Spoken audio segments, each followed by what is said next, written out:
నమస్తే, welcome to citizens pulse. నేను మీ ఉదయ్ కిరణ్.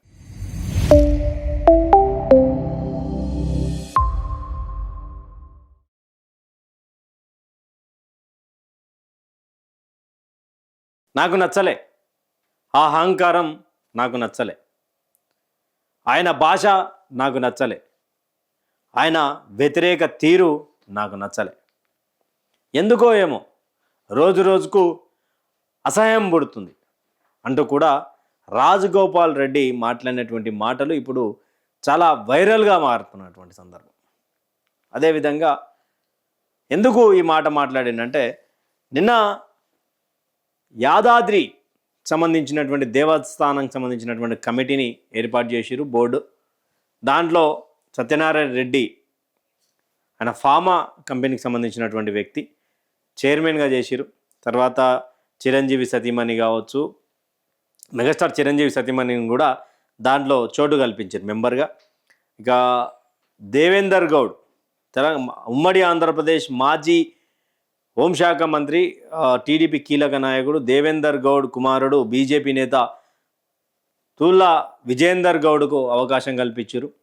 బెల్లంపల్లికి సంబంధించినటువంటి ఎమ్మెల్యే ఆయనకు అవకాశం కల్పించారు. కొంతమందికి కొండా సురేఖ గారికి అవకాశం దేవాదాయ శాఖ మంత్రికి సంబంధించినటువంటి ఆమె ఇప్పుడు మెంబర్గా ఉన్నారు. దేవాదాయ శాఖ మంత్రి దీంట్లో మెంబర్గా ఉన్నారు. మరి అది ప్రమోషనా డిమోషన్ అనేది అర్థం కావాల్సినటువంటి పరిస్థితి. తర్వాత ఎం రాఘవేందర్ రావు అని ఒక ఆయన, వీళ్ళంతా కూడా ఉన్నటువంటి సంబంధం. అయితే ఇక దీని విషయంలో రాజగోపాల్ రెడ్డి అలకబూనేటట్టుగా సమాచారం. ఎందుకంటే నిజాయితీ, నికార్సు అన్న మాట నిలబెట్టుకున్నటువంటి వ్యక్తిత్వం ఉన్నటువంటి ఎమ్మెల్యే ఎవరైనా ఉన్నారంటే అది కోమటిరెడ్డి రాజగోపాల్ రెడ్డి. అది ఏ పార్టీలు ఉన్నా, ఎట్లున్నా, ఏ కార్యకర్తలకైనా కష్టం వచ్చినా నేనున్నా అని చెప్పేసి ఒక మునుగోడుకే పరిమితం కాకుండా రాష్ట్ర వ్యాప్తంగా కూడా ఇంకా ఇతర రాష్ట్రాల నుంచి వచ్చినా కూడా హెల్ప్ చేసేటువంటి నేచర్ అయినది. అయితే యాదాద్రి భువనగిరికి సంబంధించినటువంటి టీటీడీ విషయం, బోర్డు విషయంలో నన్ను పట్టించుకోలే. అంటే నల్గొండ జిల్లాకు సంబంధించినటువంటి వాళ్ళను, లీడర్లను పట్టించుకోకుండా ఏకకాలికంగా ఒకటే డిసైడ్ అయ్యి ఎలా ఇస్తాడు అనేది కూడా పెద్ద ఎత్తున చర్చ దారితీసింది ఆయన అలగబున్నటువంటి నేపథ్యం. అయితే ఒకసారి ఆయన మాట్లాడినటువంటి కాల్ వినండి. ఇప్పుడు ఈ యాదగిరిగుట్ట ఆలయానికి సంబంధించి ధర్మకర్తల మండలి ఒకటి ఏర్పాటు చేసినారు.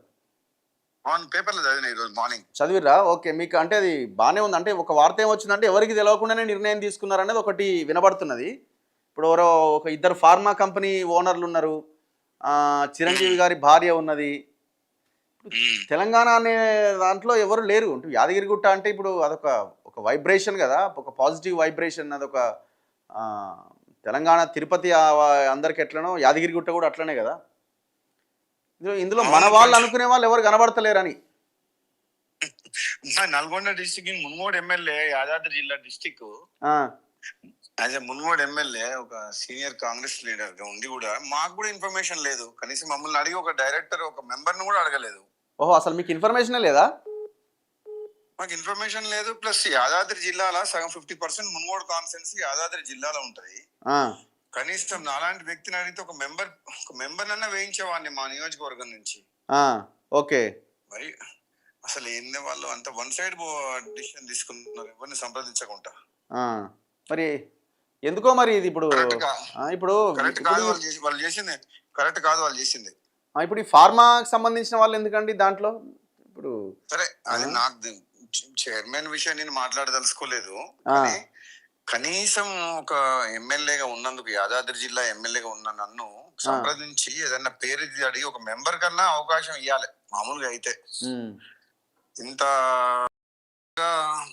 బిహేవియర్ ఉంటే కష్టం. ఇది పార్టీ విన్నారు కదా.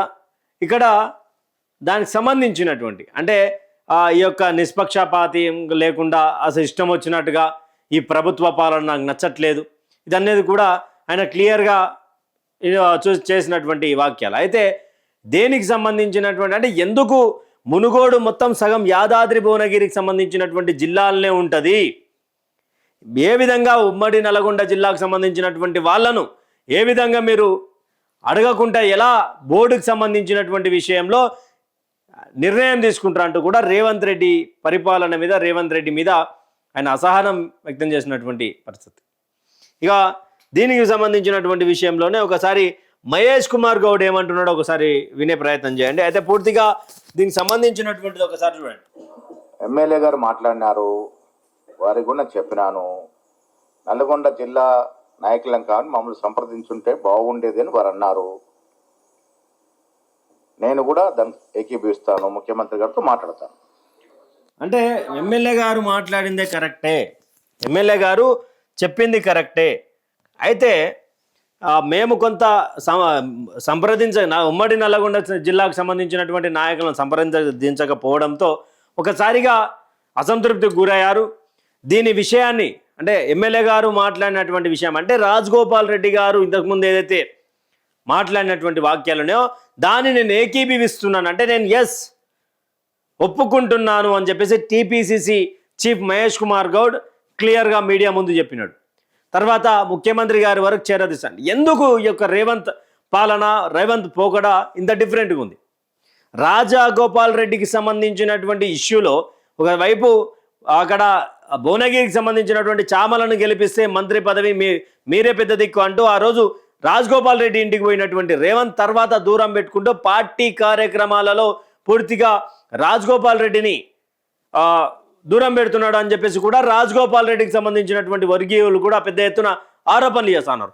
రాజగోపాల్ రెడ్డి మంచితనం చూసి, రాజగోపాల్ రెడ్డి హెల్పింగ్ నేచర్ చూసి, రాజగోపాల్ రెడ్డి పరిపాలన చూసి ఓర్వలేక ఈరోజు రాజగోపాల్ రెడ్డిని పక్కన పెడుతున్నారు అనేది కూడా పెద్దగా చర్చనీయాంశం అవుతా ఉన్నది.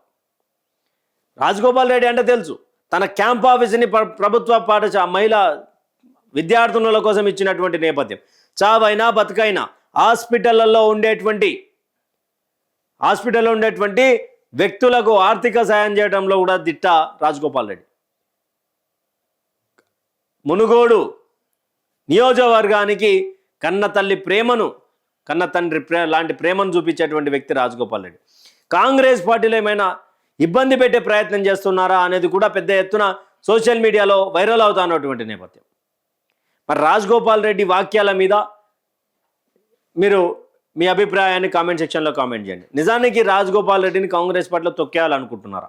రాజగోపాల్ రెడ్డిని దూరం పెడుతున్నది ఎందుకు అనేది కూడా మీ అభిప్రాయాన్ని కామెంట్ సెక్షన్లో కామెంట్ చేయండి. రేవంత్ పాలన మీద కూడా కామెంట్ చేయండి. Thank you for watching. Stay tune with citizens pulse.